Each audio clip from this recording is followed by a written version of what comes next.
ఏమంటే మనిషి కడుపున కోతి పుట్టిద్దా? కుక్క, ఎలుక, ఏనుగు ఏం పుట్టిద్ది? మనిషి కడుపున, కోతి కడుపున, కుక్క కడుపున, ఏనుగు కడుపున, ఎలుక కడుపున, మనిషి కడుపున, దేవుని కడుపున. అయిందా? సౌండ్ రాలేదు.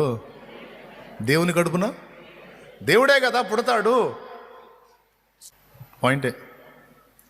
మరి మనల్ని మన అమ్మలాగా మరి దేవుడు మనల్ని కనలేదు కదా.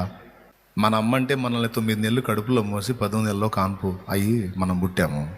మరి దేవుడు ఏమన్నా మనల్ని కడుపున మోసి కన్నాడా? చెప్పండి. కాబట్టి మనకేం పెద్ద అంత రిలేషన్ లేదు అనుకోవద్దు. ఆయన కూడా మనల్ని కన్నాడు, మనందరిని ఆయన కన్నాడు.